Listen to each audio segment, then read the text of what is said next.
Hi everyone, this is Robert and welcome to IDG Live. Today we are looking at Daeron I, who is quite a legendary character actually in the history.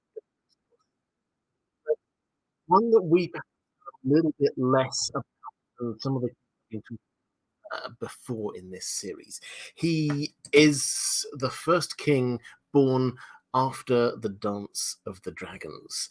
He is the first king born with no real memory of dragons at all. He is the first king to reign for all of his reign with no dragons to back up the power of the Targaryens. He is a legend because of one thing which dominates his life, which dominates everything we're told about him, which is the conquest of Dawn. So we're going to be unpacking that, what he was about, why he was so fixated on this, and why it is that he comes up so many times in A Song of Ice and Fire, because he does. Lots of different characters name check him. If you read through A Song of Ice and Fire, Jon does, Bran does, Stannis does, Tyrion does, Davos does. Lots of characters name check Daeron the First because he is so important to the history of the Targaryen reign and rule. And yet he had a short reign. He had a reign of only 4 or 5 years. But let's get into it. What I will try and do, as with all of this, is to frame my live stream around questions I got from my patrons, but I thought I would start with a bit of an overview because as a refresher on who he was and why he was so important. Just before I get started, Sith Happens, thank you very much for the super sticker just before we went live. Daeron I was born the eldest child and eldest son of Aegon III. Now, Aegon III, you will remember from the end of the Dance of the Dragons. He is the Aegon who survived and ruled, and he was the dragon during whose reign, he was the Targaryen during whose reign the last dragon died. He ruled for the last few years with his brother Viserys as Hand of the King, and that era was a time of stabilizing the Seven Kingdoms, stabilizing the continent after the huge destruction of the Dance of the Dragons. He died relatively young. He was never a happy man. We looked at him a couple of weeks ago, and he died of consumption at a relatively young age. He was just in his 30s, and he was succeeded by his eldest son, Daeron. Daeron had one brother, 3 sisters, but he was the eldest, and he took over at the age of 14. Now, normally with the Targaryens, and indeed with most other noble families in Westeros, at the age of 14, you'd be considered a minor, and so you would have a regency until you became an adult. That's certainly what happened with Aegon III, Daeron's father, and if you remember, if you've read the last chapter of Fire and Blood, that is the regency of Aegon III. And it's probably my favorite chapter of the entire book, actually, and a lot happened during that regency. Aegon III was nominally the king, the ruler, but people were ruling in his stead. There were coup attempts. He was besieged inside his own castle for a time. This was not a good period for the Targaryens, and probably for that reason, Viserys, who is the uncle of Daeron, Hand of the King, he decided we're not going to do the regency thing this time. So at age 14, Daeron becomes king absolute. He is in charge now. And the first thing he does is say, right, we're going to invade Dawn. There doesn't seem to be any kind of preamble to this. There doesn't seem to be any, well, I've got a whole list of priorities of things I want to do. It's just, I want to invade Dawn.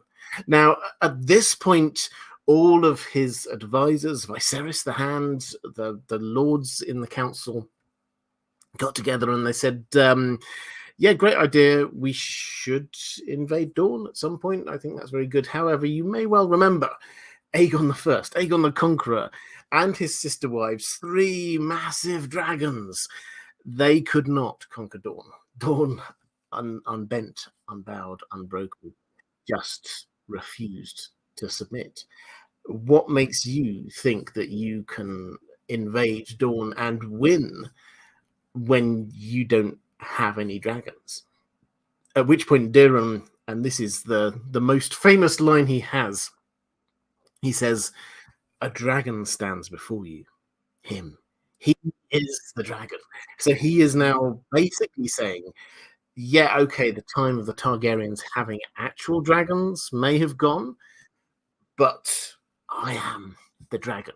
I will lead the Seven Kingdoms into a successful conquest of Dawn. So he does this.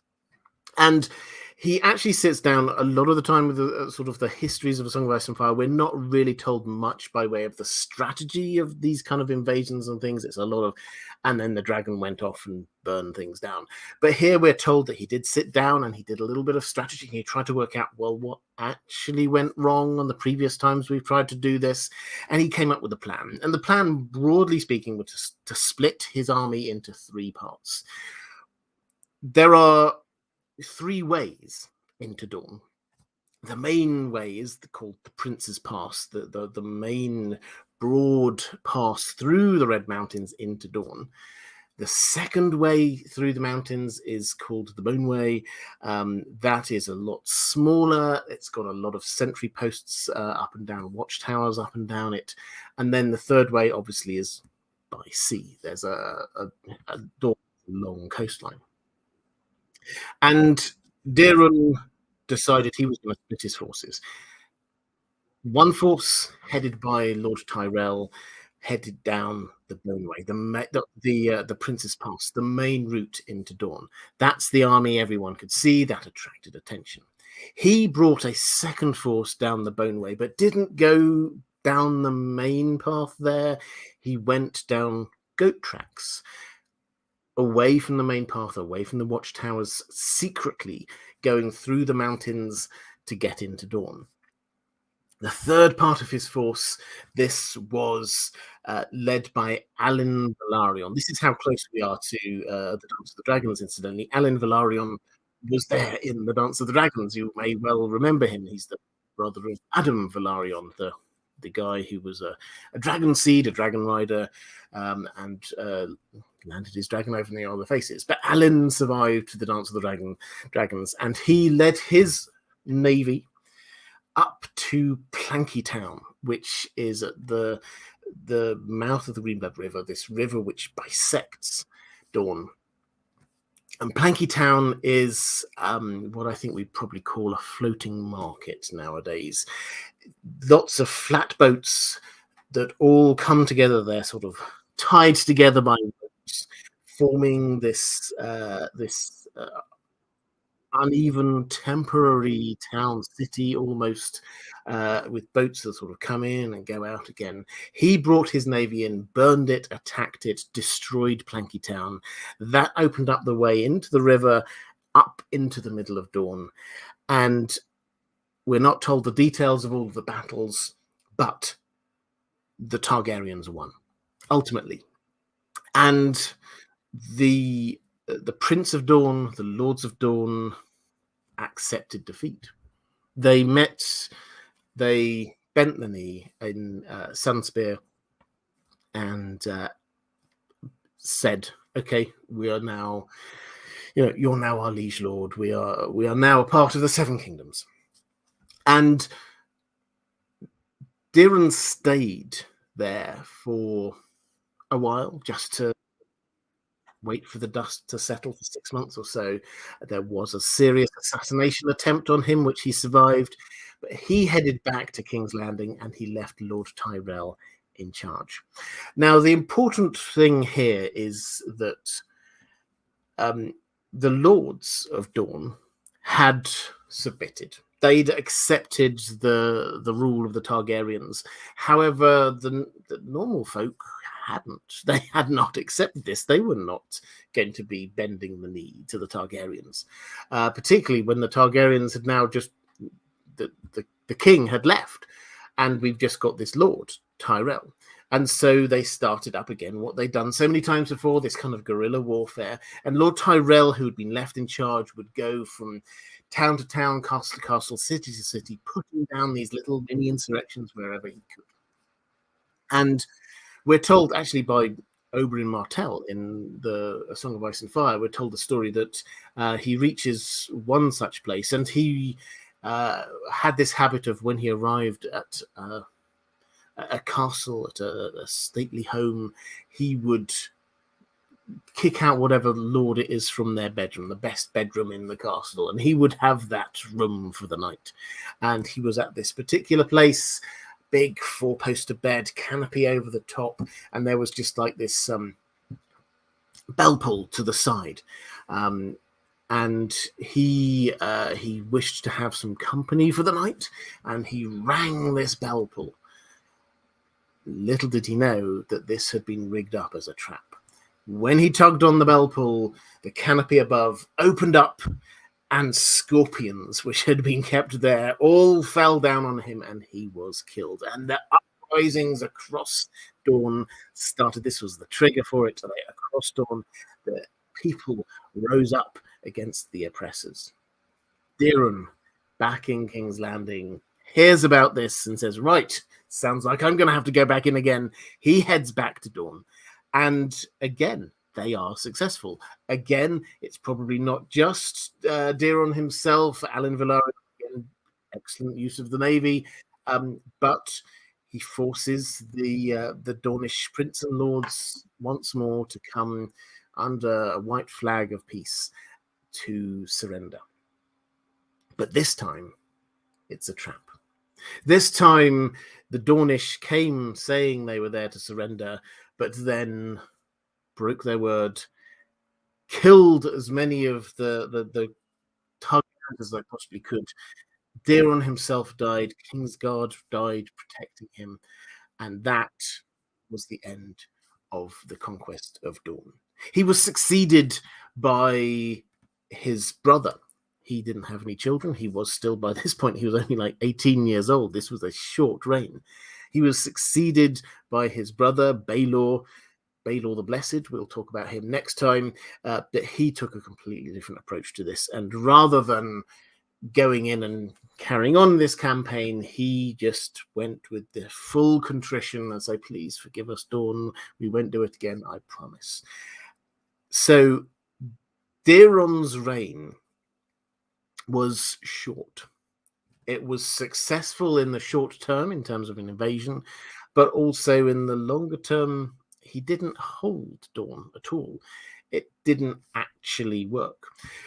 The one kind of twist on all of this, which is what leads to him being this kind of folk hero, talked about even up to the time of Song of Ice and Fire, 150 or so years later, was the fact that normally most of the kings of Westeros, they had histories written about them.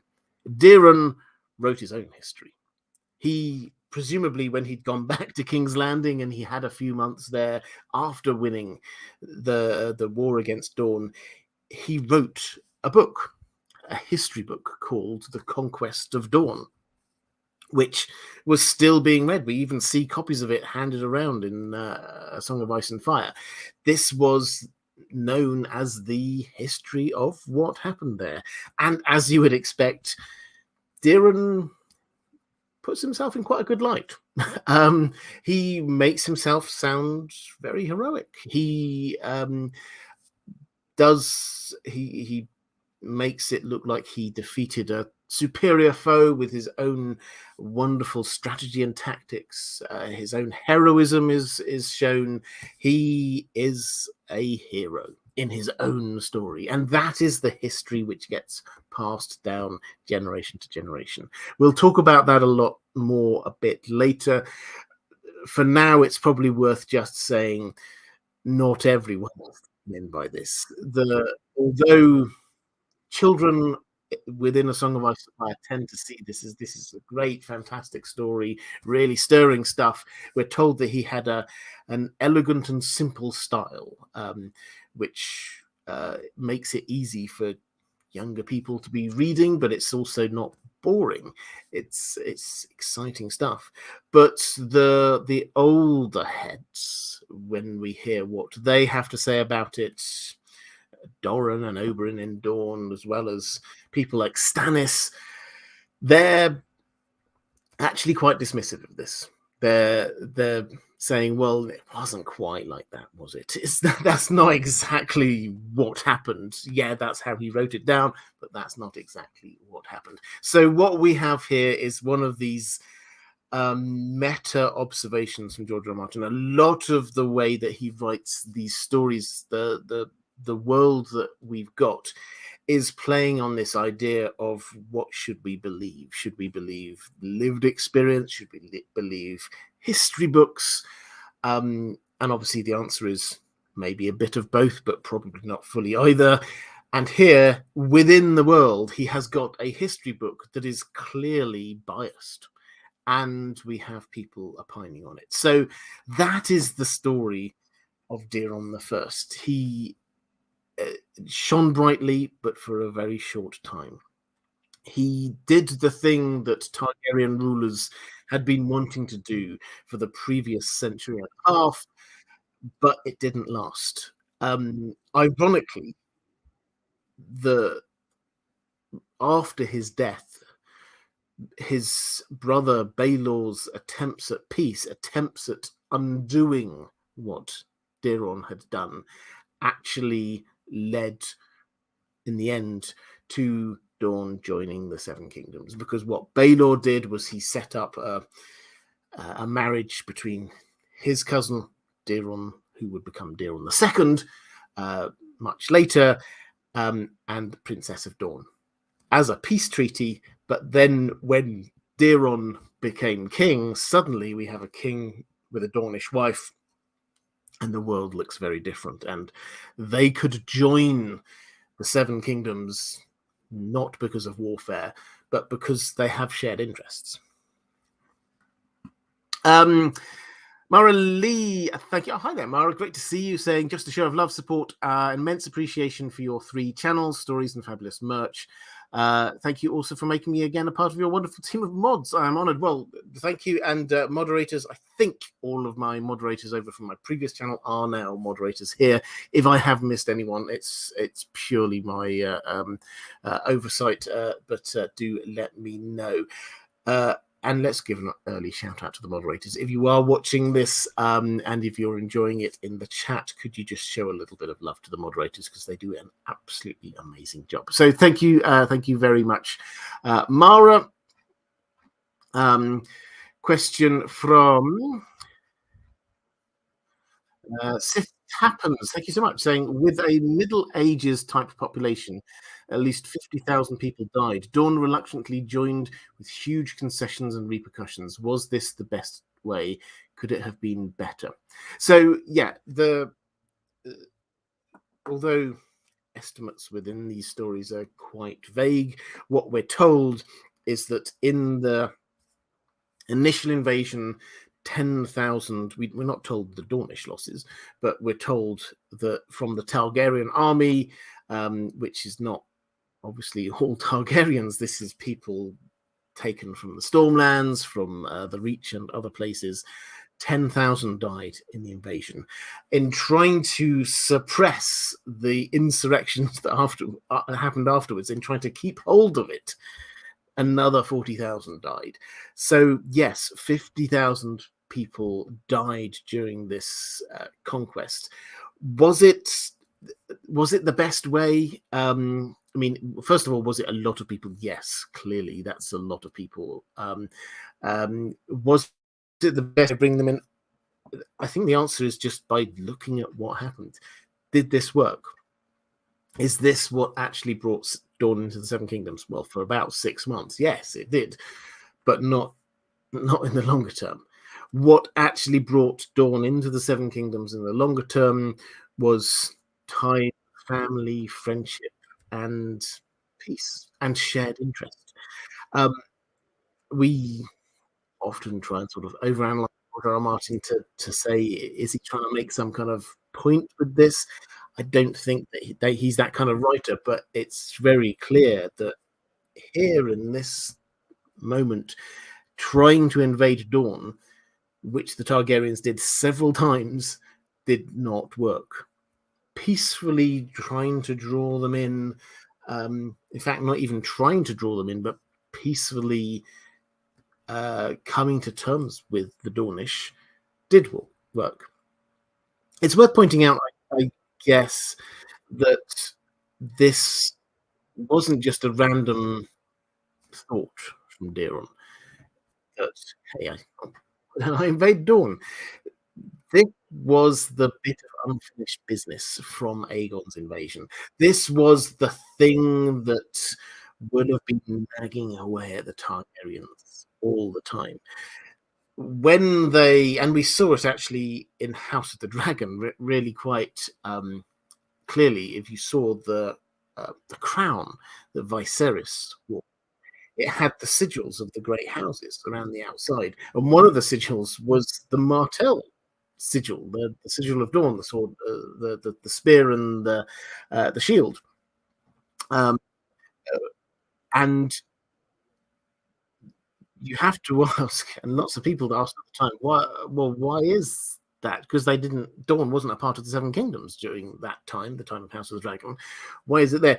It's because the Targaryens, right from the very first, right from Aegon the Conqueror, he was crowned. He made sure, this is what he said, this wasn't just people say, oh, we hereby crown you. He claimed to be the king of the Rhoynar, as well as everything else.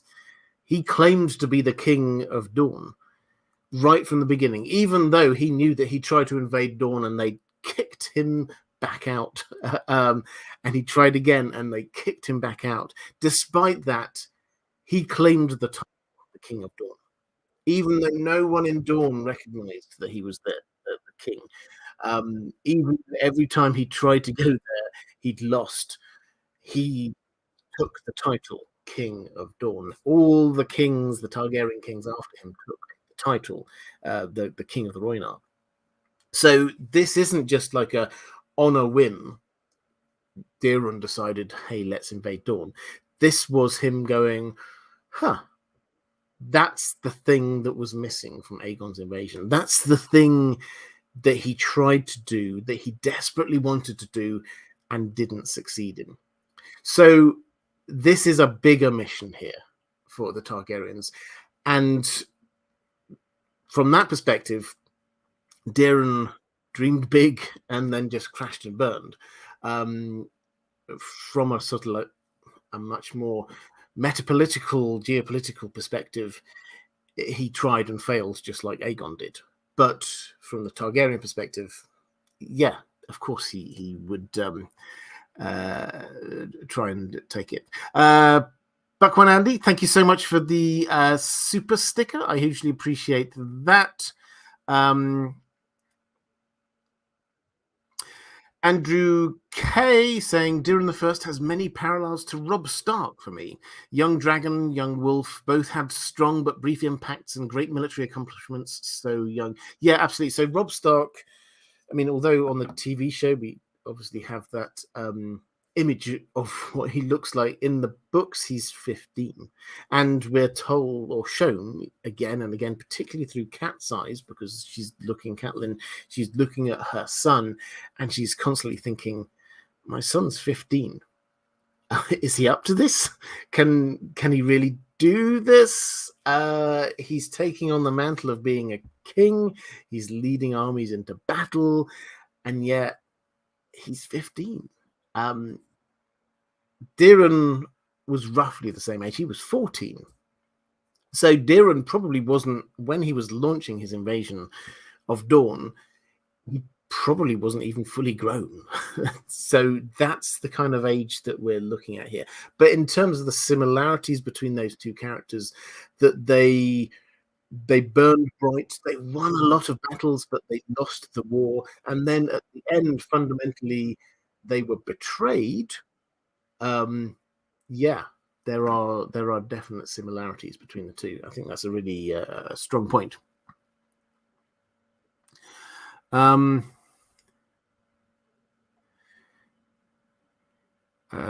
a quick flick through. Michelle Ramos saying they also called Viserys King of the Rhoynar in the show. It was very presumptuous, but sure, yeah, absolutely. So they did. I mean, I thought that was really good because it did open up this conversation, and we'll unpack this a lot more later, I promise you. But it also led to the idea about Aegon conquering Westeros, not just because he wanted to be a ruler, but because he had a bigger mission, because of his prophecy, his vision. That meant that he had to hold the entire continent. So Daeron trying to take Dawn in that perspective is not just a, hey, I think I'm just going to go and try and colonize another part of the continent. It was him following prophetic vision. It's another question whether it actually passed down to him. I've got a question about that a little bit later.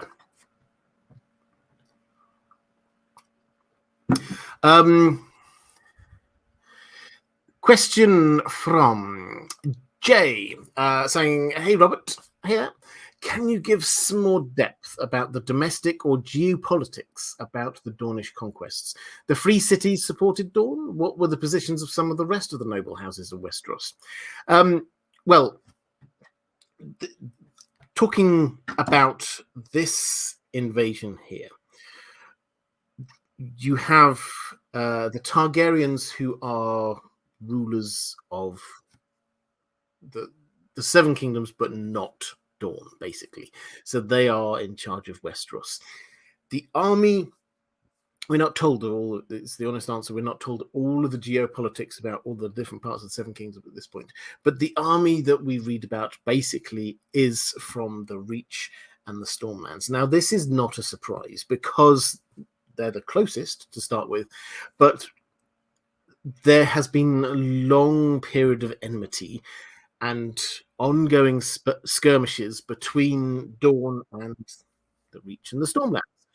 There were, even before Aegon's invasion, then there were battles to and fro. There are castles basically all the way across the border in the marches, just keeping an eye. So this is personal for them. We don't read about any of the more northern houses being involved in this. The Starks, anyone from the Vale, I can't think of anyone in the Riverlands who gets mentioned in that section. So there's not, it's not like they called the banners of absolutely everyone in Westeros and everyone had to come and contribute. As far as we can tell, it seems to be, okay, I become king, I'm going to launch an attack. Who can I get in the next few months? And then I'm going to go. If he'd tried to rally the troops from the north, this would have taken months, a year, perhaps, for them all to come to the south. He wasn't waiting around for that.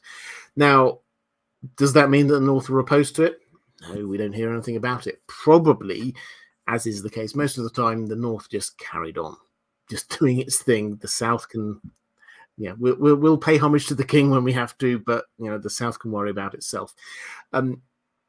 This does show where the strongest support for the Targaryens was, though. The further south within the Seven Kingdoms you got before you reached Dawn, the stronger that was.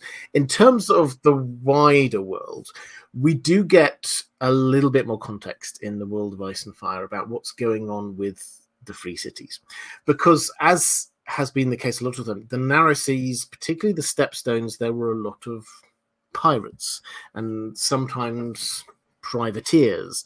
So pirates, but operating under the badge of a particular authority, one of the Free Cities. And this was causing a lot of problems for trade, obviously. And so the Velaryons hated this. They were really keen to stop all of that happening. We saw it in House of the Dragon, a similar kind of situation. This is why Corlys Velaryon went to war with the Crab Feeder. We saw that in episode 3, 4, whatever it was, where we had that war. that was because there was piracy going on there across the Stepstones, and the Valarians couldn't be getting as rich as they wanted to because all of their trade ships couldn't easily. That same sort of thing was happening again. Braavos, however, at the time were in one of many wars with Pentos and Lys. And so what we find is that actually Daeron tried, he was in the middle of negotiating. It didn't seem to come to anything because he died too soon, but he was in the middle of trying to negotiate some kind of a marriage pact with Braavos, which would have brought them in on the Targaryen side. That could potentially have set up a much wider war, because suddenly this is not just a battle which is going on in Westeros with a little bit of mucking around in the seas to the side. Then that would join two wars together. The war which was already happening in Essos between Braavos and the rest of the Free Cities, or a few of those Free Cities to the south, and the war which was happening in Westeros. And that could have joined them together and create, I mean, I wouldn't go as far as to say a world war, but certainly a regional conflict in what was a much smaller conflict with just Dawn.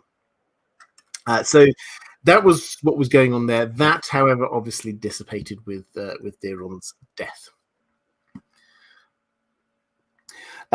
Question from Diego Godoy saying, "Hola, Robert. Hola. I find the contrast between Daeron I and his brother Baelor quite striking. Are there any indications that Daeron was motivated by religion in his aspirations to invade Dawn?" Thank you. I think the short answer is probably no, but we will look at Baelor in more detail another time. But Baelor, you'll remember him from Game of Thrones. That there's an entire episode named after him. He has a statue, Baelor the Blessed.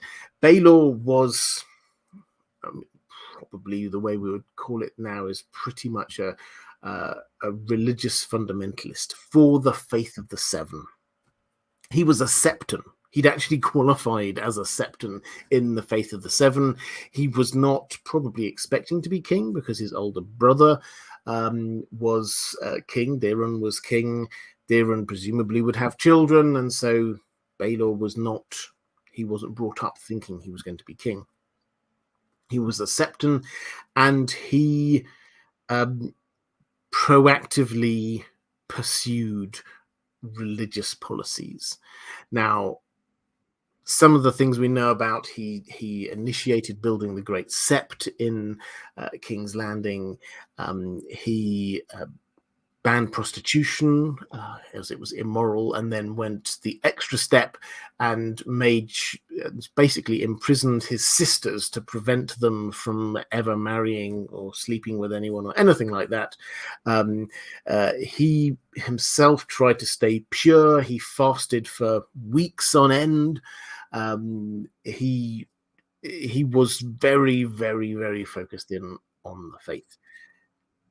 That is pretty unique within the Targaryens. Is this a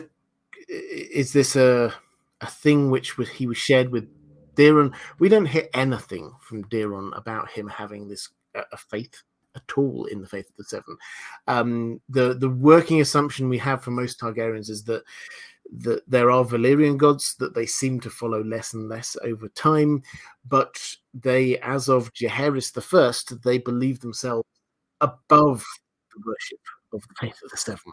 Well, literally, they were just like, that's not for us. We're different. We're not like you normal people.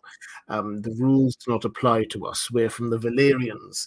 We're part dragon, effectively, is what they're saying. We're not just like a normal human. So there's, as far as we can tell, particularly given we only really have that one sentence from him, but we can extrapolate from the fact that he calls himself a dragon, implies that he's very focused in on the draconic nature of the Targaryens. So it's a contrast, and I think George R. R. Martin is deliberately trying to show us a contrast between these two. We have the one who's very dragonish, despite the fact that he actually has no dragons, and then one who is very much a faith of the Seven. neither lived to old age, and neither, although they are very well known, probably had as big an impact as they thought they would have done at the time. So I think, yes, he's trying to show a contrast, but because of that, to answer your question, Diego, no, I don't think it was a religious thing. Martin S. Asking about Robb Stark. I'm trying to keep this on Daeron for the moment, but I'll quickly answer this one. Why didn't Robb Stark keep Edmure Tully in the loop about the strategy for capturing Gregor Clegane? Edmure was incompetent, but had he known... well, I mean, I think Edmure is a bit incompetent. There's no doubt about that. Robb is also, in his own way, a little... I wouldn't say incompetent. He's clearly very competent, Robb, but his communication skills could have improved. He takes advice from people, and then he decides, and then he heads off with his army into the Westerlands, and we get like occasional things coming back, but that's about it. Nobody really knows what's happening until after it's happened. He does things that people aren't necessarily expecting, like marrying Jane Westerling. And so when he sees people, he either trusts them or he doesn't trust them. And I think that fundamentally he didn't really trust Edmure. He trusted Brynden. He trusted a lot of his northerners, but Edmure is probably not one of those.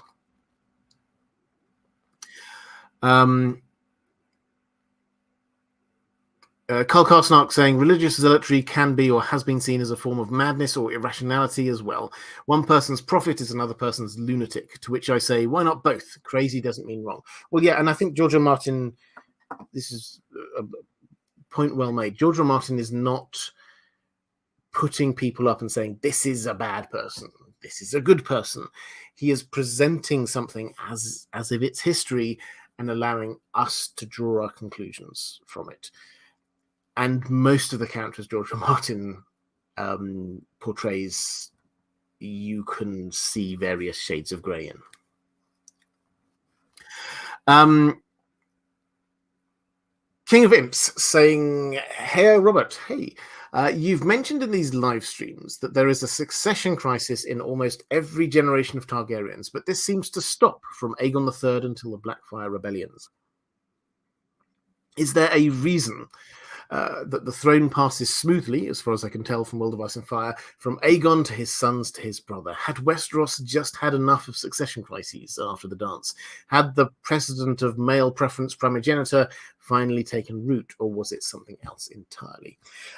This is a really interesting question, because the Targaryen family tree is very complicated, but it's, for this short period, it's worth noting that although we see a list of 4 or 5 kings, that's not 4 or 5 generations. It's one generation. We have Aegon II, then Aegon III, who are pretty much of the same generation. Then we get Daeron, who we're talking about today, who is the next generation. He doesn't have any children, so it passes from him to his brother, Baelor, and the same generation. When Baelor dies, he doesn't have any children, and it doesn't go down a generation or across, it goes back up again. Viserys then becomes king, and Viserys is of that same generation as the 2 Aegons. He is of the Dance of the Dragons generation. So we've gone through 5 kings, and we're right back at the same generation that we started at. Then it goes back down the 6th one, we get to Aegon IV, after which we get the Blackfire Rebellion. So yes, we've gone through 6 kings before we get to our next full-blown Targaryen succession crisis, but actually it is just one generation down. That's all it is. So then I think with the main point, there are a few other things. Firstly, yes, after the Dance of the Dragons, the continent was exhausted. It was exhausted with war. The rulers of the realm, the lords paramount, were almost all children. They had to grow up. They weren't about to go off and lead rebellions, play huge amounts of politics. They just wanted to focus in on first of all, they had to grow up, and then it was focusing in on their area. Some of the parts of the world, particularly the Riverlands, had been completely devastated by the war. So there was a huge amount of rebuilding that had to be done. So there was a feeding of let's just let the people rule at the top, and we will rebuild. Secondly, you ask about whether male preference primogeniture had taken hold. Yes, in as much as it always had done. Because let's not forget, Aegon himself, Aegon the First, he wasn't the eldest. Visenya was older than him. So right from the very start, the Targaryens, it's the man who was the head. When you come down to this generation, and we have Daeron and then Baelor. When Baelor died, there was a sort of succession crisis, a small one, potential for one, which is that some people said, well, surely the next in line is Dana, who was their sister, the eldest of their sisters. And the argument was had, and it was decided to go back up to Viserys. So there could have been a proper succession crisis, but although some sided, it wasn't 100% support for Viserys. Some sided with Dana, it went him. The intriguing little kind of twist here is that one of the reasons why Dana was they decided let's not go with Dana was the fact that she just given birth to a son born out of wedlock, the first of these great bastards, Daemon, who would become known as Daemon Blackfyre. Now, so if she had been queen, then her firstborn son, probably, if she'd legitimized him, would have inherited Daemon Blackfyre. So the Blackfyre rebellion perhaps would not have happened at all. So it's these kind of twists of fate are playing all the way around. But the male preference primogeniture had been there from the beginning, but never, at no point in the history of the Targaryens in Westeros was this 100% support. There were always some people who were going, yeah, well, maybe the other person. So I don't think anything hugely changed at that point. Luna Cascade asking, how does Daeron rank as a Targaryen king? I mean, I think it really depends on what criteria you use.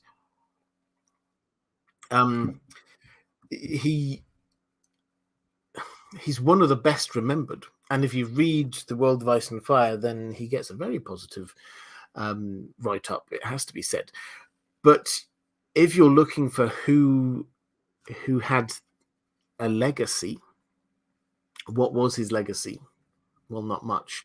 Yes, he had a short period where he invaded Dawn, but fundamentally he lost a huge amount of people, and when it ended, the situation was exactly the same as it was before. Dawn was not in the Seven Kingdoms. So he didn't win, but he paved the way. And I think if you had to sort of say what's his legacy here, is that he paved the way for this idea that you didn't have to have an actual dragon to be the Targaryen king. You could be the dragon. You could do the draconic things, the invading, the fire, the blood. You could do that without having dragons. His father was the man who was reigning when all the dragons went. So he was the first person who had to face up to, and he didn't. It's not even face up to. He didn't know. He'd never known dragons. This wasn't anything. So he was the generation that didn't know about dragons. So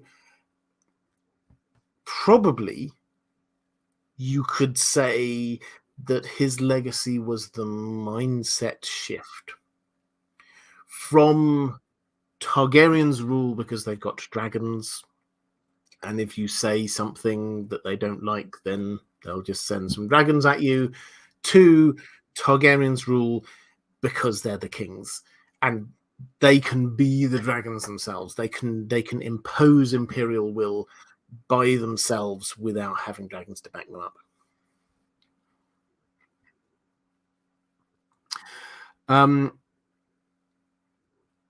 Let's go to a question from Maura Lee saying other kings have tried to conquer Dorne.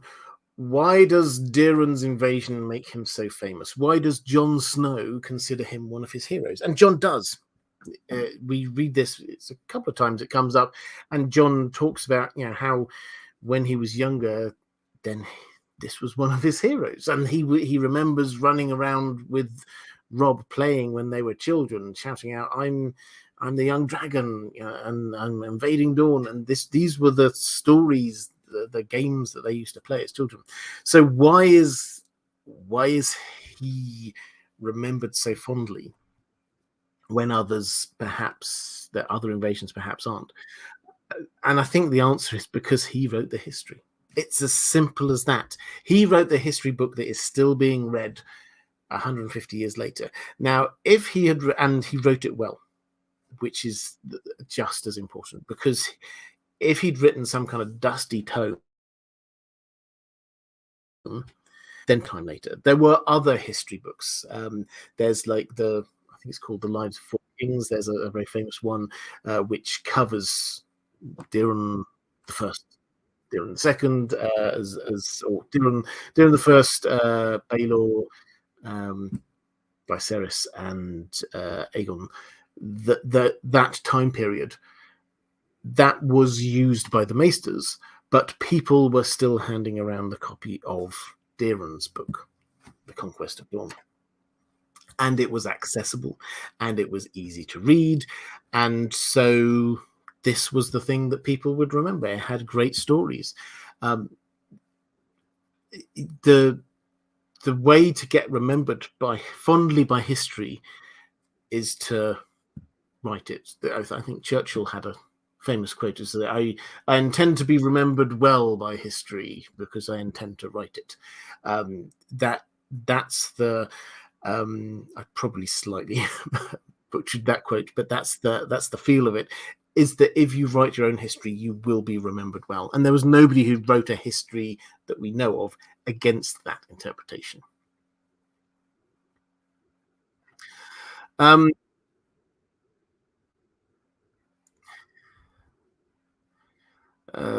Let's go to a question from George R.R. Tolkien saying, salutations, Robert. Do you think we could have avoided Baelor almost destroying the Targaryen reign if Daeron hadn't got cocky and just stayed in King's Landing rather than go marching into battle? It kind of feels like he chose the Achilles way of life.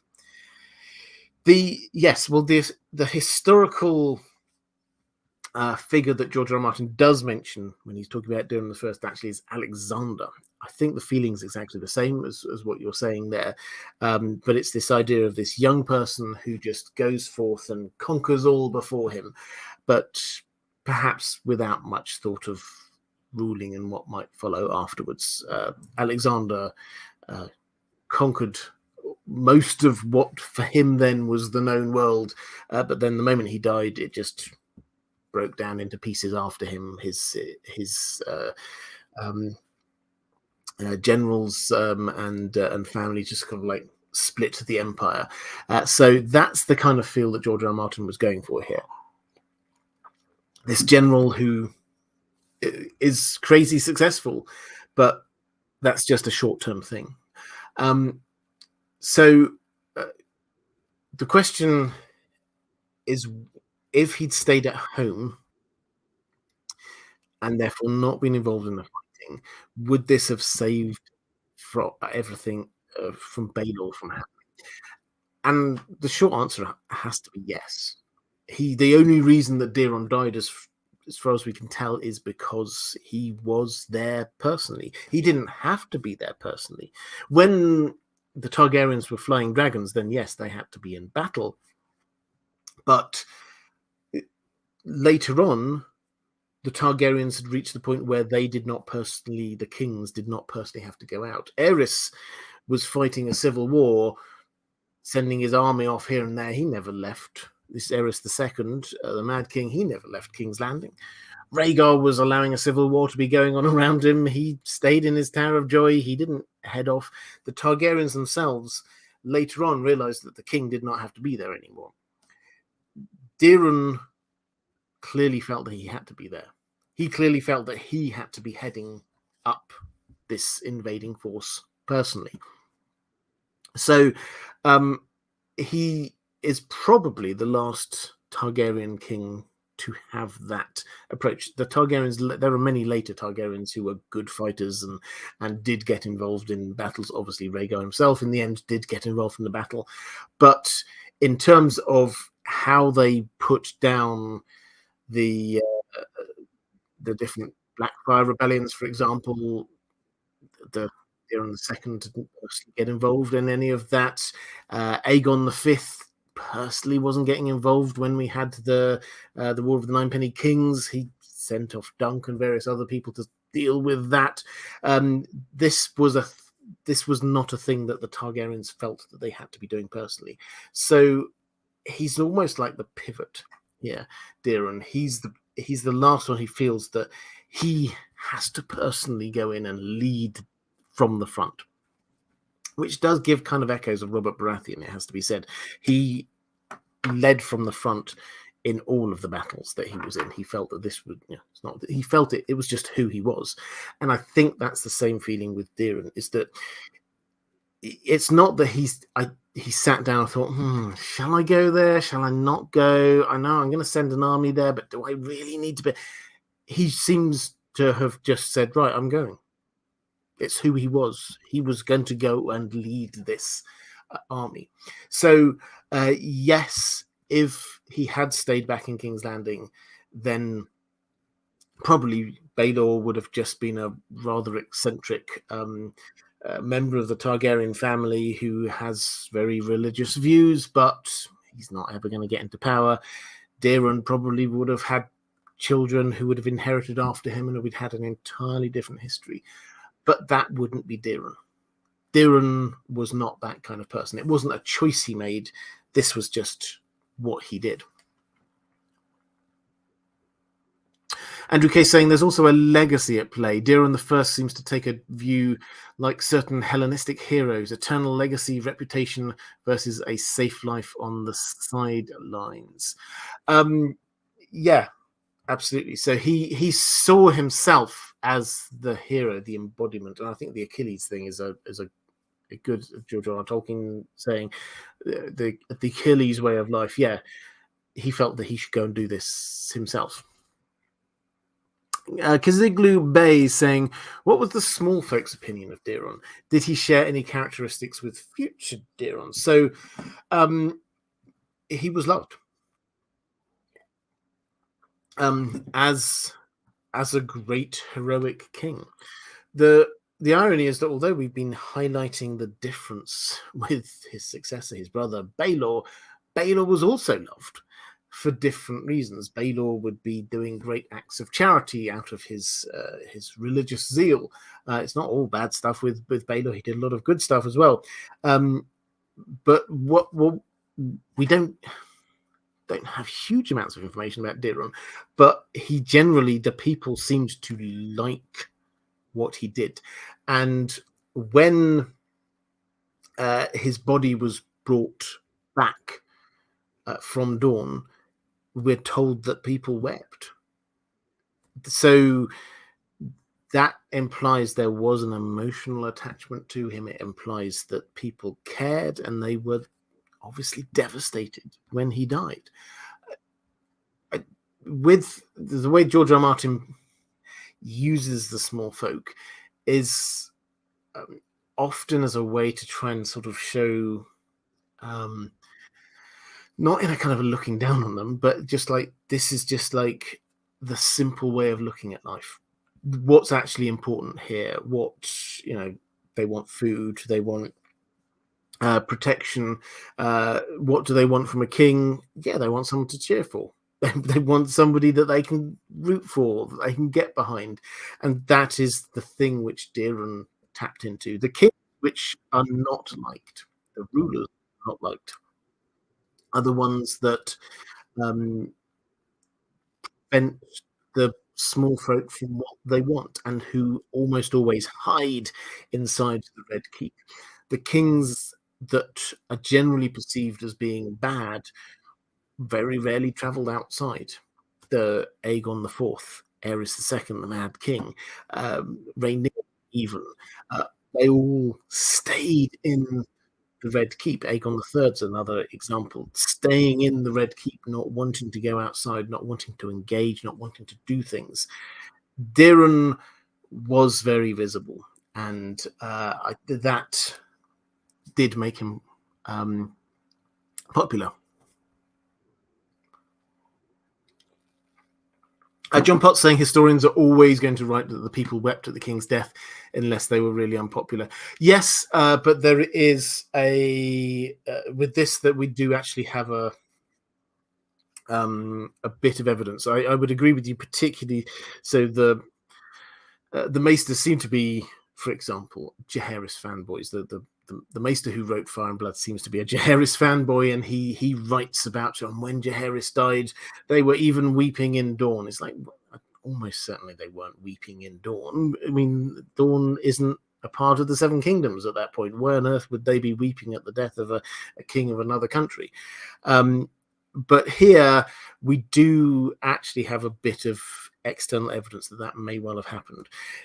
His body went back up to King's Landing by boat. It stopped off in the Stormlands at a little town, and that little town was renamed. I think it was called the Weeping Town. I'm sure someone in the chat will know better. There's always somebody who's got the more specific knowledge than me. It was renamed not King's Body Town or something along generic like that. It was named after people weeping, which is some kind of evidence that this probably did actually happen. Reflective Rambling, pick up a question for Luna Cascade. Thank you very much. I love it when people do this. Very kind of you. Did Daeron have a small council? Did they function well with his actions? So we're not told the details of his small council. We're told so Viserys acted, his uncle was his hand of the king. That we know. Just as a brief digression on Viserys, it's worth saying that because we'll come to him in a few live streams time when we look at him as king, but Viserys is the big Targaryen figure during this period of time. He was hand of the king to his brother, and then he was hand of the king to Daeron, and then he was hand of the king to Baelor, and then he was king himself. And as far as we can tell, he was just very competent. And while he was holding the kingdom together, while Aegon was just like sitting sort of sulking in his room, while Daeron was going off invading Dawn, while Baelor was doing whatever holy and religious things that he wanted to do at that particular moment in time, the person who was really running the kingdom was Viserys. As I say, we'll come to him in a couple of live streams time, but all of the history that we seem to understand is that he actually ruled. Yes, there was a king at this time, but the person who was actually governing, running the instruments of government was Viserys. We're not told about Daeron's small council, other than the fact that they kind of cautioned against, as I said right at the very top of this live stream, when he inherited, and he'd been crowned, and he said, right, that's it, I'm going to go invade Dawn, they all advised against it, and he ignored them. So were they good and effective? I mean, they may well have been doing their jobs. It was only for a short period of time, after all, 4 or 5 years when he was in power. But he seems to have been the kind of king who just, he'll listen to them, but then he'll just do whatever he wants anyway. It's a very different kind of approach to how some of the others were very much so. Viserys the Viserys we know from House of the Dragon, his relationship with Otto seems to have been almost like hands off. You run the kingdom, Otto. I'll just do my kingly stuff. That's not what Daeron was about. Daeron was like, I'm going to go and do this. People caution him against it. Don't care what you say. I'm doing. This is happening. I'm doing it.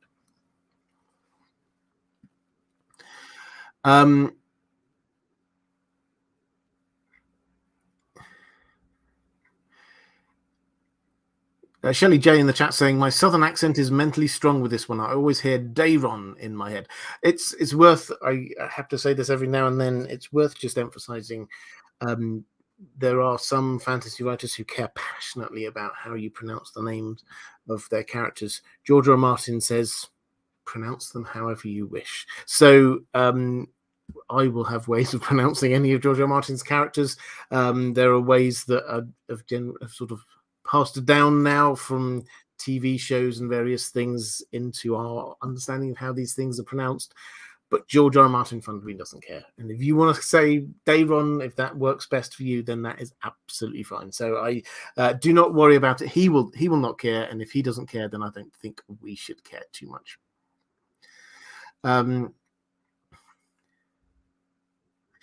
Eld D saying, hi, is there anything notable about him besides Dawn? Thank you. This is the thing. We're not told anything else, really. We're not really told much about his character. We're not told huge amounts about his appearance, even. We're not told about any domestic policies that he pursued. It's just about Dawn. And it's likely that that's because that was all he was focused on. He got crowned, and then he invaded Dawn. And then he stayed in Dawn for a while, holding it.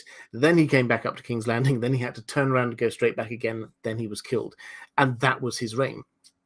The time he was back in King's Landing, he was probably mostly writing his book about his conquest of Dawn. So is there anything else about him? I'm sure he did other things, but they are not recorded in the histories. We're not told about them. When we get Fire and Blood Part 2, fingers crossed we ever get Fire and Blood Part 2, I'm sure there will be other things. There will be more that will have happened during that time. But bluntly, yeah, it's all about Dawn.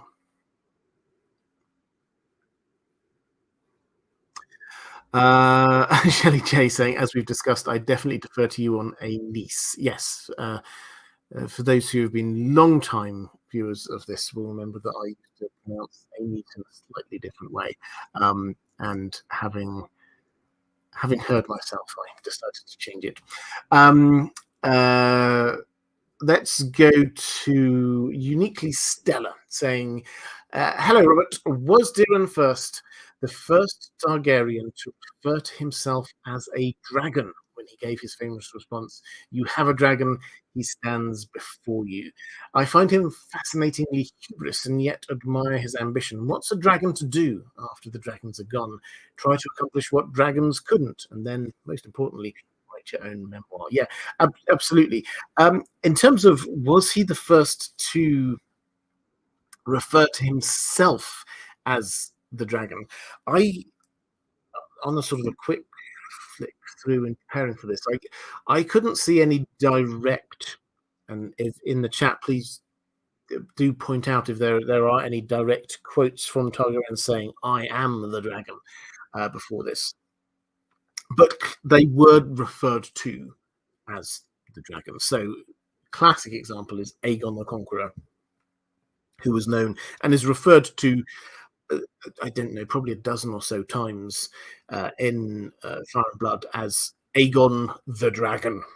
and that was what he was called. He's actually called Aegon the Dragon more than he's called Aegon the Conqueror. So the concept of the Targaryen themselves being the dragon, being thought of as the dragon metaphorically as well as perhaps physically to a degree, is definitely not new to Daeron. This may well be the first time. Well, this definitely was the first time after the dragons had gone that a Targaryen said, "It doesn't matter that the dragons aren't there because I am the dragon." That is a linguistic shift that definitely happened with Daeron, but referring to the Targaryens or individual Targaryens as a dragon, as a sort of a colloquial term, it wasn't. That Daeron was not the first. Martin S saying, apologies if I went slightly off topic with my question about Rob and Edmure. That's no problem. Not at all. I wasn't at all. Anyway, it's fine. I know little about Daeron and intend to ask more on later. Well, you're very welcome. I suspect this will be because we've got less information about Daeron. I suspect that probably we will have a bit of time towards the end of this to be widening it. So if you've got any sort of broader questions, I'm very happy to answer them after we've gone through everything about him. Luna Cascade. Oh, actually, thank you. This is a question, something that I've been meaning to, as a sort of a halfway through, something I've been meaning to talk about very briefly anyway. Does channel membership and Patreon membership support carry over to IDG Live? Yeah, a few people have asked this. Just so everyone's aware, Patreon membership is patron for In Deep Geek as a whole. So there's absolutely no change in that whatsoever.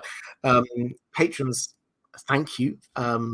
Genuinely, this is what keeps me going. This is what keeps the channel going. Your support there, so thank you so much. That's why I frame these around questions from my patrons. If you do want to support the channel, the best way to do that is through Patreon. There will, if you're watching live in the chat, someone I'm sure will put a link across to it. If you're watching a bit later, there will be a link down in the description.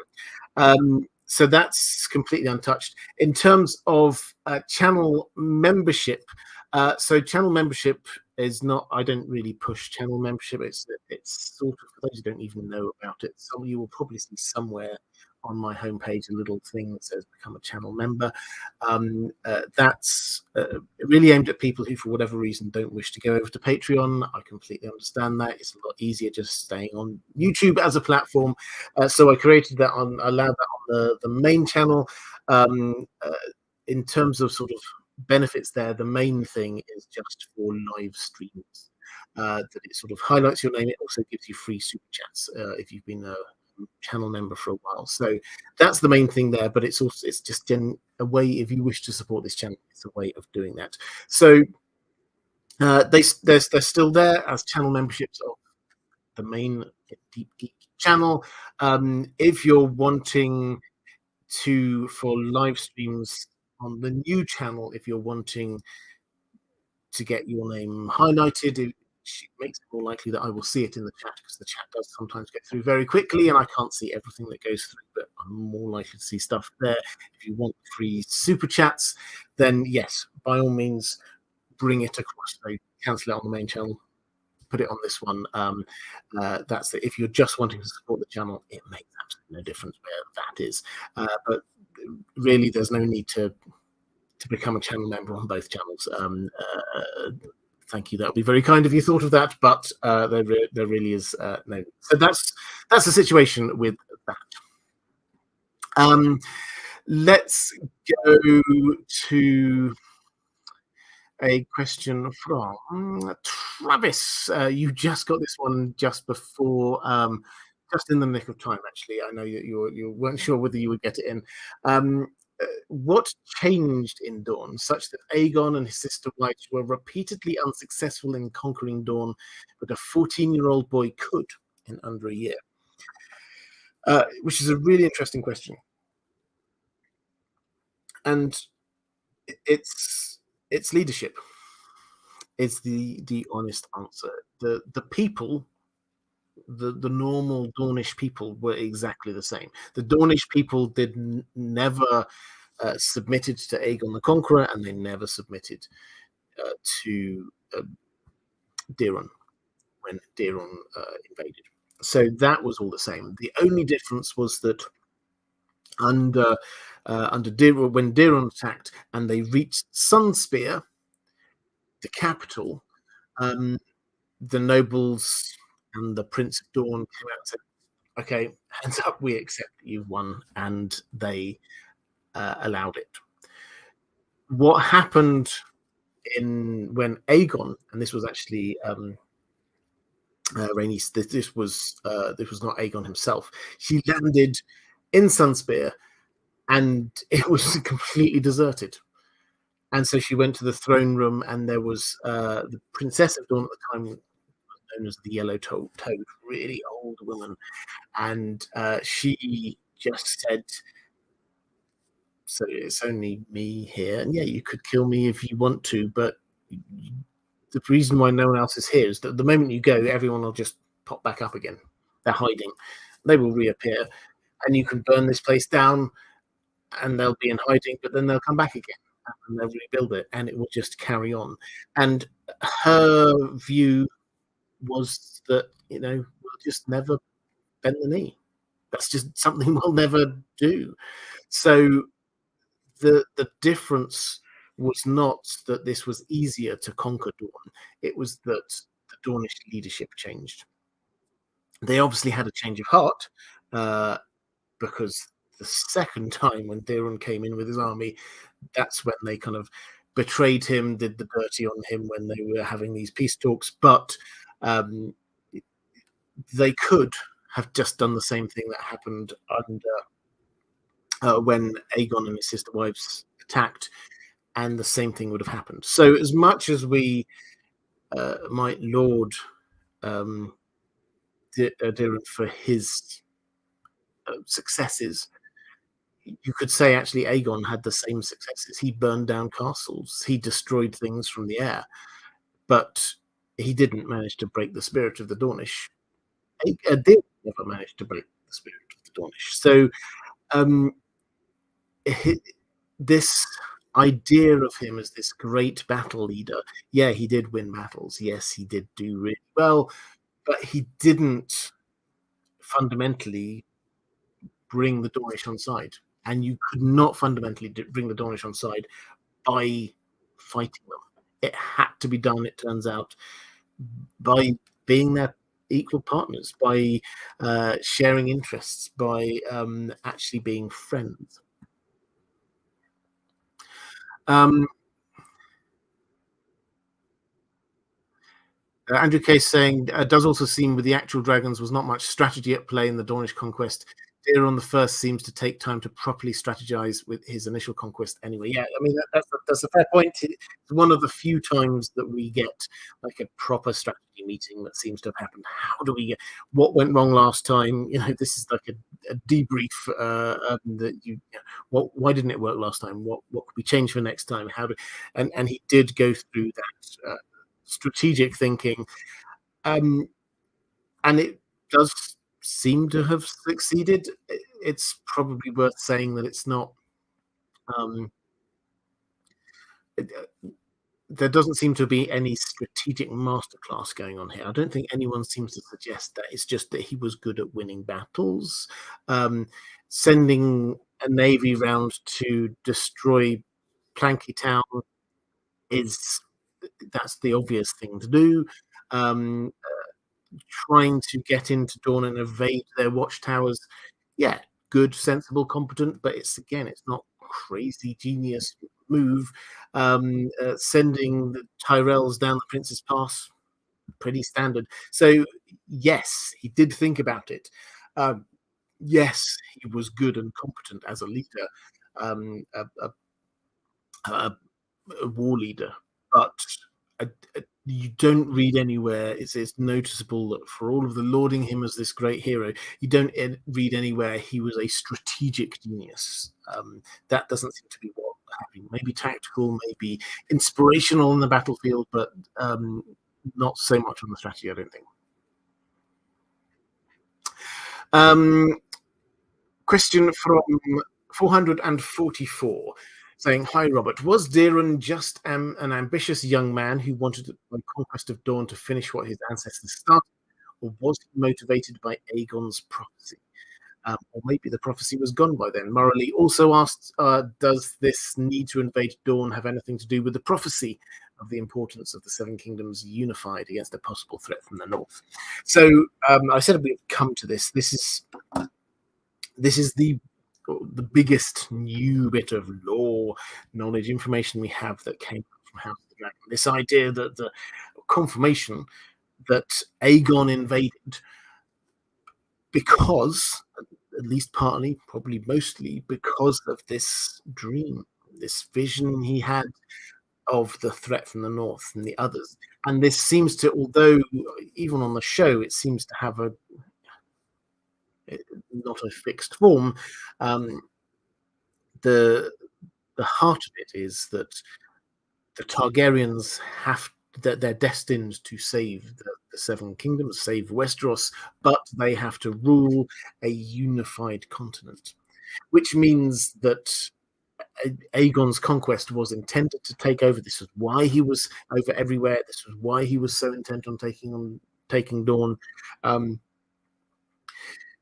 The question that we've got that is unanswered, though, is when did this prophecy get lost? Because it did get lost at some point. Certainly Dany doesn't seem to have any information about this in A Song of Ice and Fire.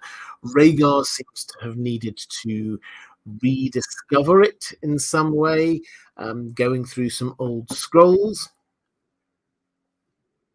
So at some point between there and we know Rhaenyra knew it just before the Dance of the Dragons, some point it got lost. And the question is where? And there are two most likely places. The first is in the dance itself. So Rhaenyra knew it, Daemon knew it, from what we've seen in House of the Dragon, and Rhaenyra presumably will tell Jace, her heir. We haven't seen that yet on House of the Dragon, but presumably she will. The problem is, and for House of the Dragon, the rule here, I should probably say, is book spoilers are fine, show spoilers are not. So I will say what happened in the book. Presumably the show will follow it. It has been pretty good at sticking to the story, although there are some changes. So that's your spoiler warning. Basically, Rhaenyra's children die. One by one, her heirs die. Jace dies. She's already lost Lucerys. Then Joffrey, her heir, Joffrey dies. Then she's got baby Aegon, who is, I think, 6 or something. Does she tell him the prophecy? She gets herself killed very quickly. Aegon himself, not too. So he then, having seen his mother, he becomes Aegon the Third. He wants nothing to do with dragons for a hugely long time. Did it get lost in transmission at some point there? That seems entirely possible. But given Daeron's actions here, if we interpret it in the light of that prophecy, it certainly makes sense that he gets this prophecy passed down to him. His father, he didn't want to do this. He hated dragons. Understandably, he'd seen the devastation that dragons had caused. He'd seen his own mother eaten by a dragon. He was traumatized for life, basically. And he was not the kind of person who would from what we've seen of him so far, not the most dynamic of personalities who would want to go out and capture somewhere like Dawn. And frankly, the kingdom did need some time to get back up to health. So in the light of all of that, when Daeron then suddenly says, right, I'm going to take Dawn, that makes perfect sense if he had been told, if maybe his father had told him just as he was dying, oh son, there is this prophecy. I'm passing it down. It was passed down to me by my mother, and it was passed down to her by her father, and so on and so on. If it comes to Daeron, then that makes sense. He's told of this prophecy. His father dies. He's like, we have to do something about this. That then means, for me, the most likely places for it to get lost is with Baelor, because presumably Daeron's heir was Baelor, but Baelor was not interested in the Targaryen thing, the dragon thing, the prophecy thing. He hated dragon dreams and the whole idea of it. We get told he was even burning books that were covering this kind of stuff, set to Bath's books. He would burn them. He hated all of this. So maybe Daeron told him, maybe Daeron didn't tell him, thinking, well, I've got, I'll have children of my own and pass it on to them. If he didn't tell him, then he died, and without it being passed on, probably. If he did tell Baelor, there's a fair chance Baelor did not pass that on again to the next king, who was Viserys. Would Viserys have known it? Possibly. We're not entirely sure. But the person who almost certainly did not pass it on, would not pass it on, is Baelor. So the question is this related to the prophecy? My gut instinct is yes, in the light of what we've been learning over the last year or so.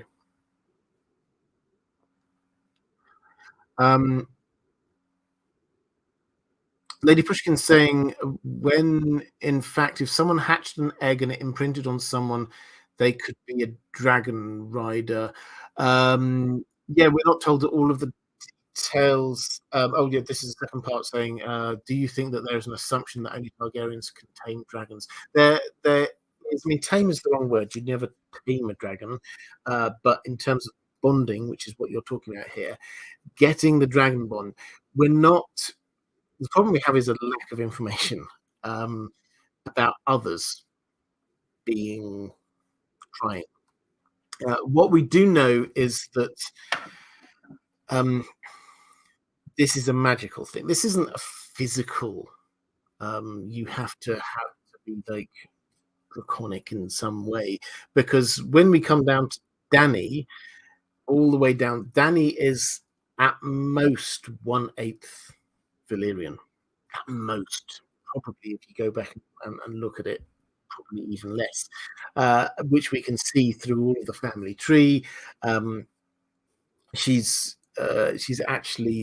got a lot of House Blackwood blood in there. There's the Arryn blood. There's a lot of other bits of the ancestry which are not Valyrian.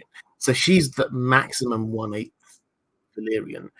We know the dragon seeds each are maximum half Valyrian. Some of them, based on the colouring, perhaps even less than that. So it's not 100% clear. We just don't have the evidence. Could other people bond? Possibly. Definitely having some kind of Valyrian ancestry, it at the very least helps.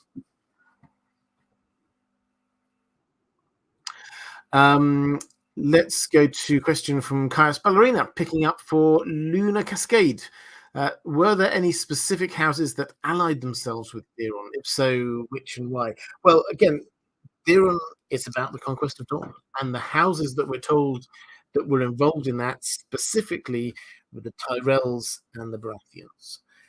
Those are the two houses which had an interest, a particular interest in Dawn being taken down, because they had constant skirmishy battles with them all the time. We're not told about anyone much wider, but those are the two big houses.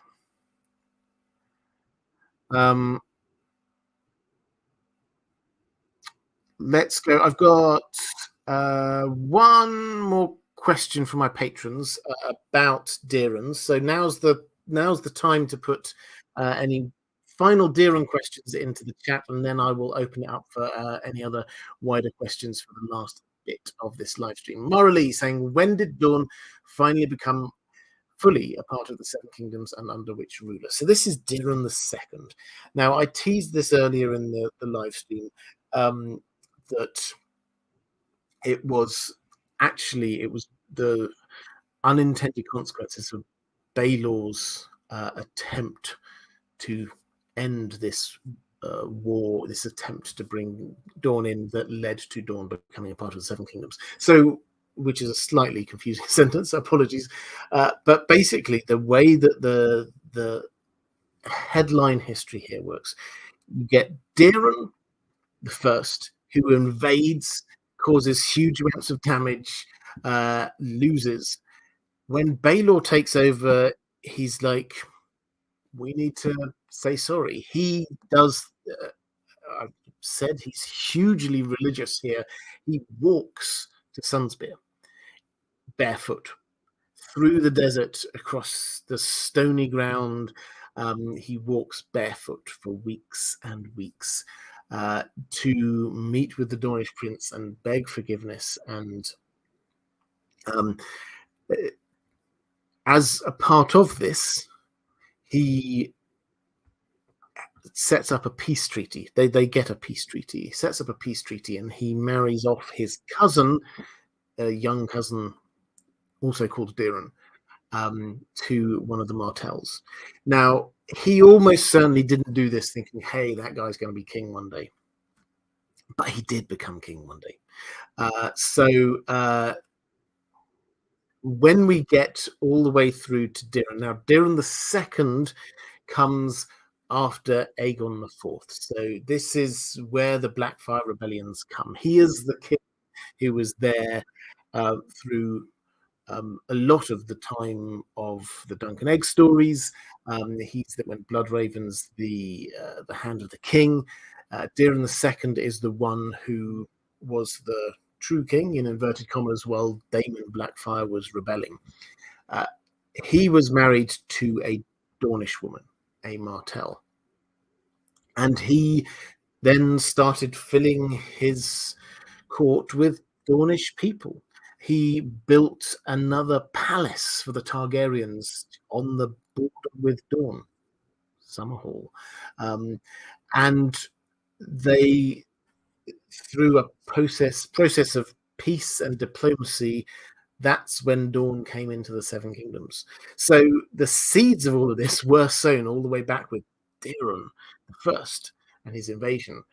But the fruition is not happening the way that he thought or intended.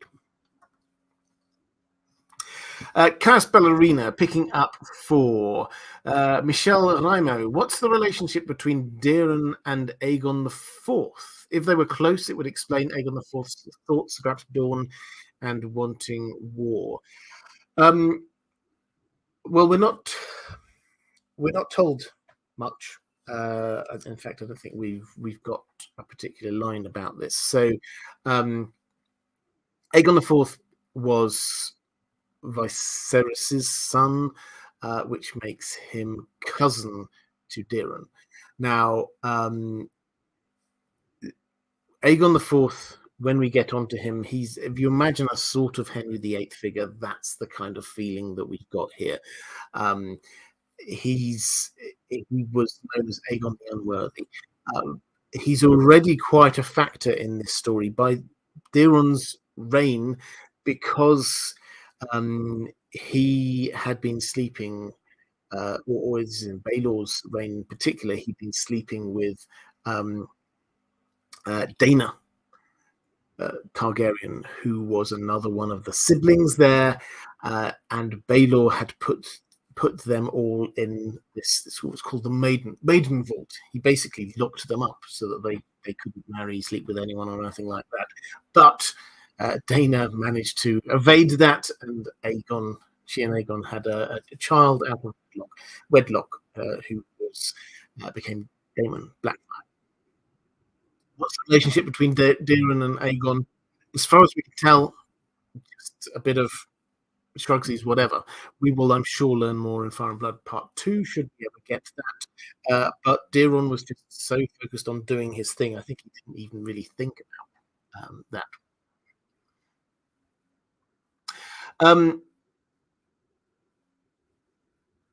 So that was my last question about Daeron in specifically.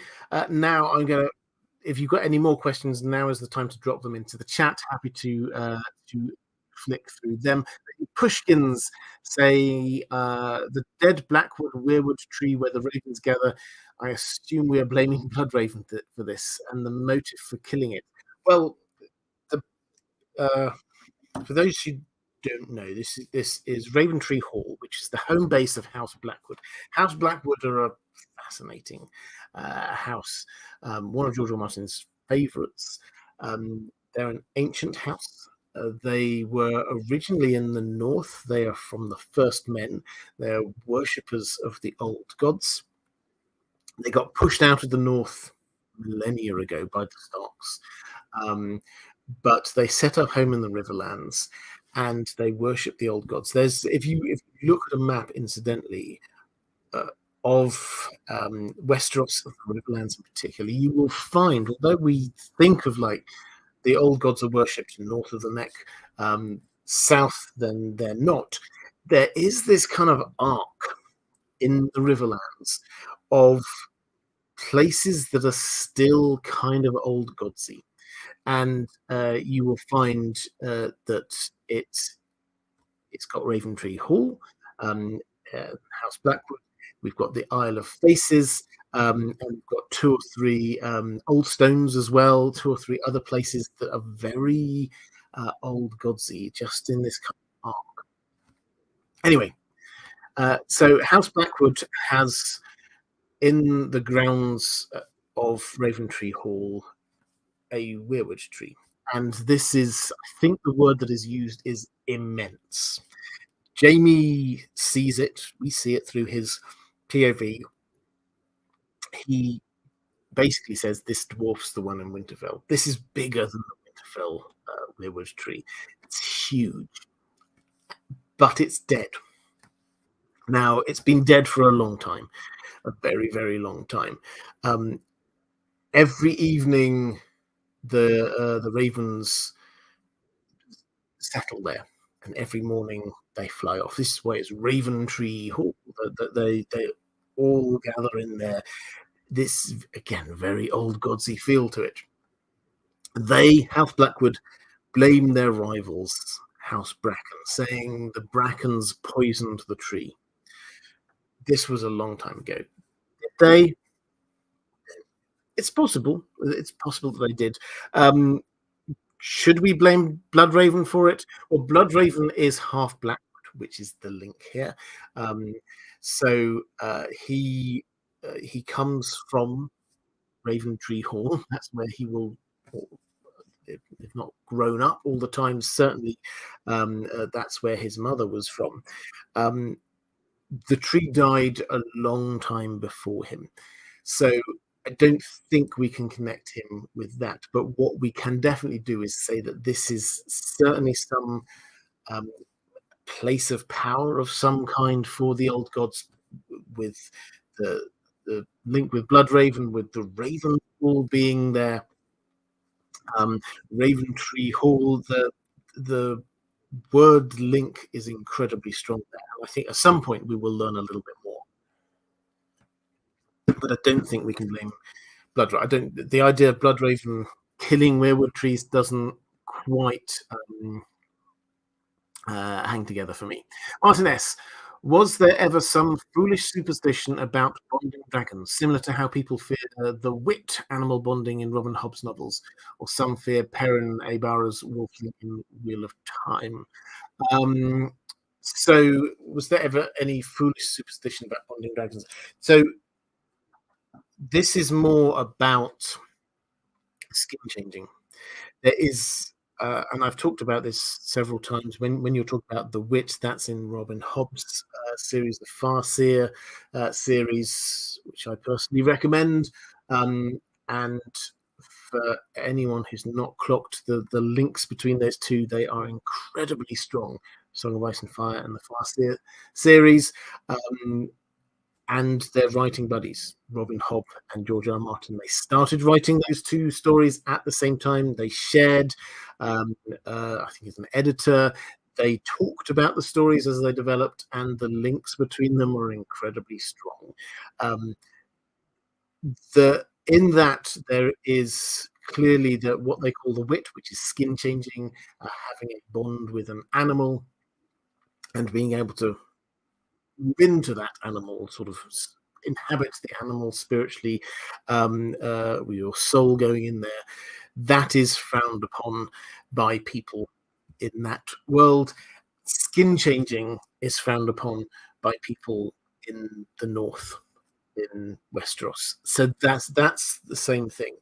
In terms of the dragon bonding, not so much. That's not viewed in that same way. It's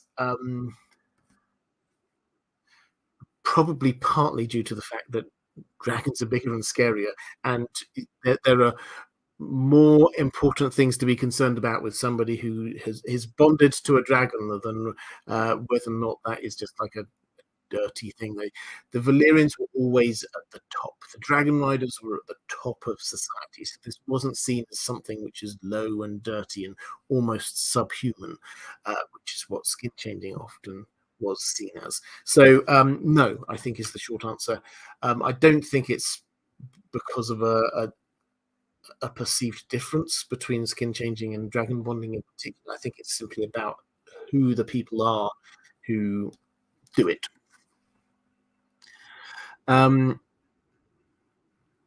Kaius Ballerina picking up for Noah J, saying, any thoughts on people in the Greyjoy line having the prophetic dream ability of the Greenseers?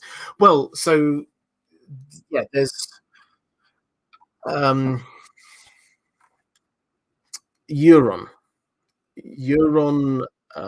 This is one of those things. I should probably do a video on this at some point because it's absolutely fascinating when you dig into it. If you think, first of all, think about Bran. We in book one, we see how Bran basically gets approached by Bloodraven. He has these dreams, and when he's in his coma and he's there and he's being told he has to fly, he has to have the third eye opened, a raven pecking at him, trying to open his third eye. This symbolically, this is him embracing magic, him opening himself up to magic. If he falls and then he can fly, that's him opening himself up to magic. If you take that and say, okay, maybe that happened to other people. Maybe it's not just Bran, because Bran, when in his vision, he can see the floor is strewn with all these bodies of people who tried to do the flying thing, but didn't.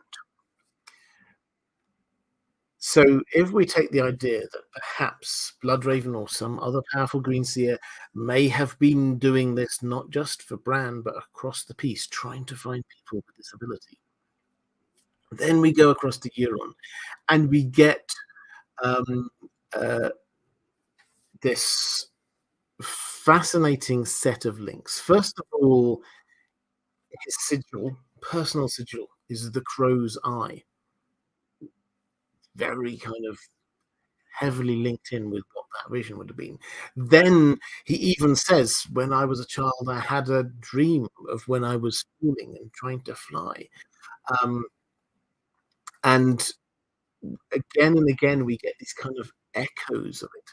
And in a kind of literary way, he echoes Bran. This is something I think is not explored enough, is the way that Bran and Euron are shown as opposites and echoes. We get Bran, the last chapter we have of Bran is he gets given this weirwood paste, and he has some of it, and that opens him up to using the weirwood network. Straight afterwards, he's there. He's going through the weirwood network. He's seeing through the Winterfell weirwood tree back in time. He sees his father. He sees these visions going back. There's Benjen and Lyanna. There's Dunk going back and back and back in time. That is having this weirwood paste takes him back. At the same time, the echo of that is Euron. Euron has got this shade of the evening tree drink, which you take, and that opens you up to magic. Dany has some of it when she goes to the House of the Undying. And when she drinks some of it, that gives her the visions that she sees in the House of the Undying. That is what Euron has. And what we're told, because we see this from Dany's POV in the same way we see what happens with Bran from his POV, their description of what it tastes like is almost exactly the same. It changes as they drink it. It starts as with a thing they like the most, then it tastes into something disgusting, then it changes again, and it's almost the same description for the two of them. They are seeing opposites. The shade of the evening tree, the weirwood tree, they're almost opposites. The red and the white, the blue and the black. They're George R. R. Martin is setting them up as opposites. And so we have Euron, who is getting these Bran is getting these visions of the past. Euron is getting these visions of the future, and they are set up as opposites, as if Euron could have been a great, powerful greenseer, but actually he's going down an alternative path.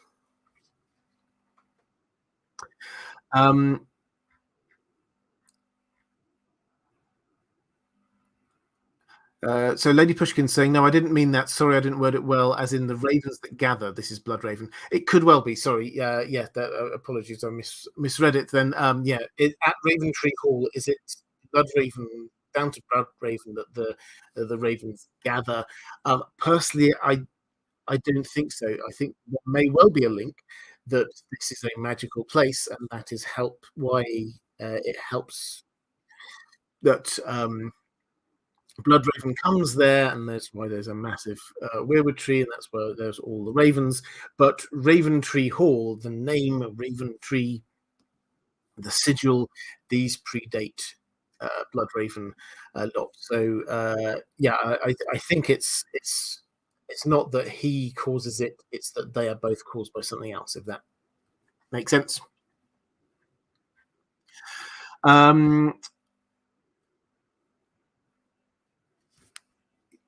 Sith Happens saying, what question do you enjoy answering, no matter if it's the 71st time you're asked?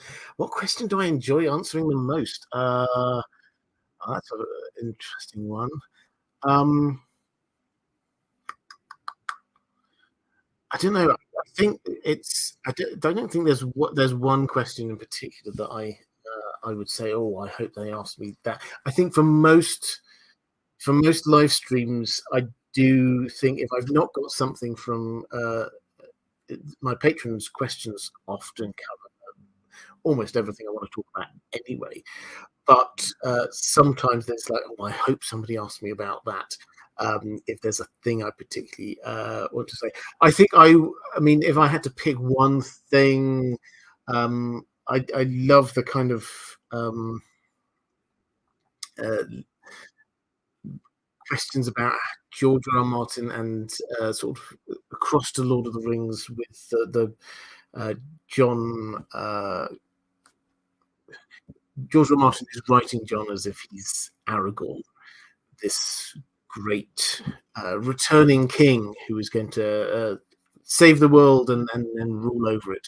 But actually, he's more like Frodo, who is going to play his full part in saving the world, but he's not going to be able to enjoy it afterwards. So that for me, just getting to that kind of thing, not necessarily just that little uh, pithy little thing that I like to say, but it's just that when there's a something that I think can conceptualize an idea, that's the kind of thing that I love sort of imparting. So let's go to reflective rambling, saying, I'm guessing green seeing is about as common as walking or skin changing, but that it sort of died out, was genetically weeded out as all but some of the North looked down on it. So green seeing, so we're actually told this by, I think it's Bloodraven, it might be Leaf, says, it could even be Jojen Mirror actually, that 1 in 1,000 could be skin changers, and 1 in 1,000 of them could be green seers. So that seems to have been the way all the way through. So it's not that they're about the same. Being a green seer is a lot rarer.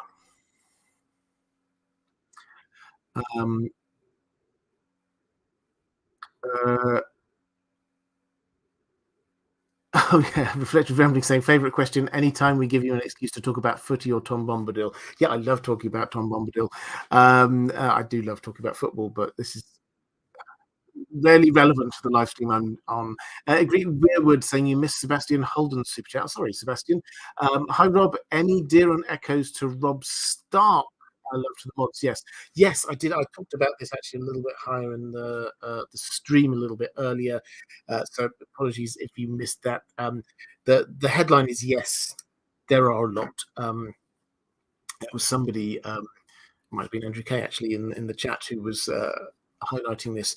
So yes, they both go off and win strings of victories, made king at a young age, 14, 15. They win these strings of victories, which makes them look really good, but at the same time, they don't ultimately win the war, and they are betrayed. And the manner of the betrayal is sort of the same. When they thought that all social protocol says that they are in a safe space, Rob Stark was a wedding, and he got guessed right. So he should have been completely safe where he was, and he was betrayed. Daeron was there basically at a peace conference under a white flag of peace and neutrality, and he was not safe. So there are definite echoes between the two.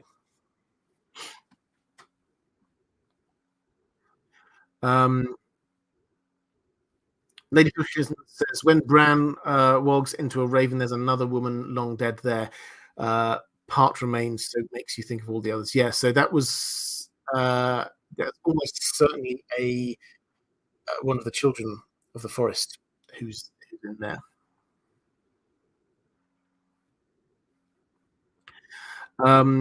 Caius Ballerina saying there's a theory the Blackwoods killed their own tree with copper.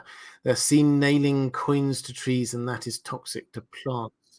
Yeah, it's an interesting theory.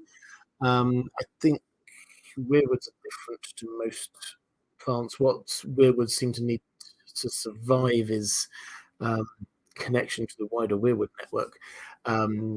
So I don't know. It's a nice. This is at Penny Tree. This is where they do that. An interesting idea.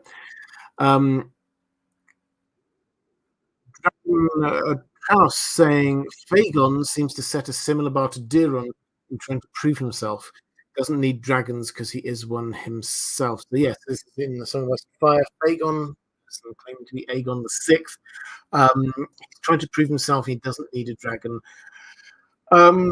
Yes, I would say I think they're going on slightly different paths here, but I can see where you're going. That they're both young, that neither have dragons, but claim to be the king. Andrew K saying Baylor seems the likely prophecy killer to me, between burning texts and seemingly trying to end Aegon the First's bloodline via his celibacy in the Maiden Vault. Yep, absolutely. Kalnitsky asking if Erling Haaland can play dunk. Well, if it gets him out of that football team and into doing something else, then I'd be all for it. Sorry, City fans. He's just too good. King Aegon II Targaryen saying, I'm always intrigued by different pronunciations of the Song of Ice and Fire names. Robert's Viserys and Daeron are almost as shocking as George R. Martin's Dothraki. Yes, so George R. Martin, um, uh, it took a lot of people by surprise, but he did an interview and he talked about the Dothraki, and he calls them Dothraki. That's how he pronounces it, which completely just about everyone went, what? What is that? What is that? How he pronounces it? So yes, Viserys. I mean, I think my pronunciation of Viserys is quite um, quite similar to most people's. Daeron, I think if people call it Daeron, that works for me. I think that linguistically it probably should be Daeron. I've always said Daeron.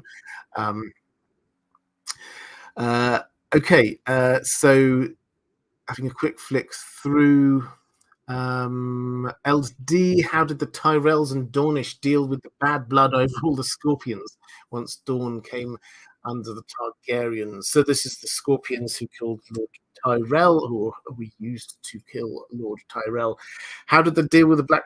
Well, there was still a little bit of bad blood between the Dornish and those in the Reach, even when the Dornish joined the Seven Kingdoms. How did they deal with it?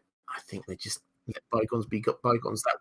That was a good few years later, so it wasn't like they killed the Lord just a few weeks before they joined. So yeah, uh, it's one of a long list of problems the two of them had.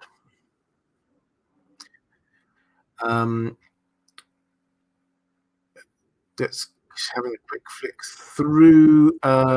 Amy Smith saying, after listening to Roy Dotrice's pronunciations, I will accept anything. Yeah, Roy Dotrice, the narrator of the Song of Ice and Fire books, has a different way of pronouncing a lot of different names. Okay, I think with that, I will start to draw this one to a close. What I'm planning on doing either next week or the week after is, you may remember a while ago, I've been very slowly re-listening to, as we talked about the audiobooks, I've been re-listening to A Song of Ice and Fire, working my way through it, and it's really good. I would actually recommend, if you've read the books, if you're the kind of person like me who've read the books a few times and you want to go through again and get a slightly different perspective on them, when you hear somebody else narrating it, then they are emphasizing things that perhaps you wouldn't have picked up when you're reading it. So it's a really interesting, different way of doing it. I've now listened my way through A Clash of Kings, and a while ago, when I finished the Game of Thrones book one, I had a season, and we were talking about from History of Westeros, and we did an overview of the book, and